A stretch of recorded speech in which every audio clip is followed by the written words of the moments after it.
Blackstone Audio presents How to Talk About Books You Haven't Read by Pierre Bayard. I never read a book I must review. It prejudices you so. Oscar Wilde.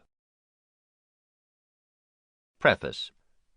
Born into a milieu where reading was rare, deriving little pleasure from the activity, and lacking in any case the time to devote myself to it, I have often found myself in the delicate situation of having to express my thoughts on books I haven't read.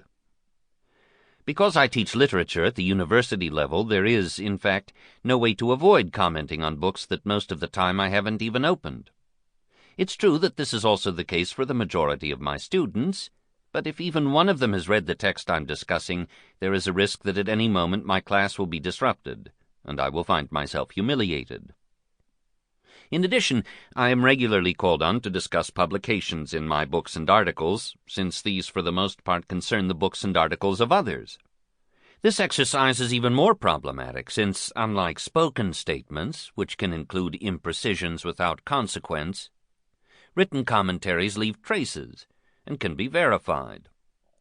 As a result of such all-too-familiar situations, I believe I am well positioned, if not to offer any real lesson on the subject, at least to convey a deeper understanding of the non-reader's experience, and to undertake a meditation on this forbidden subject.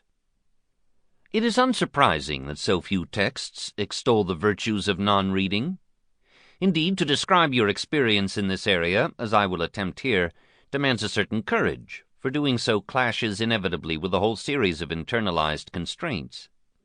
3 of these, at least, are crucial. The first of these constraints might be called the obligation to read.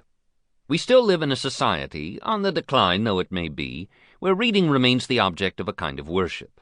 This worship applies particularly to a number of canonical texts. The list varies according to the circles you move in, which it is practically forbidden not to have read if you want to be taken seriously. The second constraint, similar to the first but nonetheless distinct, might be called the obligation to read thoroughly. If it's frowned upon not to read, it's almost as bad to read quickly, or to skim, and especially to say so. For example, it's virtually unthinkable for literary intellectuals to acknowledge that they have flipped through Proust's work without having read it in its entirety, though this is certainly the case for most of them. The third constraint concerns the way we discuss books. There is a tacit understanding in our culture that one must read a book in order to talk about it with any precision. In my experience, however, it's totally possible to carry on an engaging Sample complete. Ready to continue?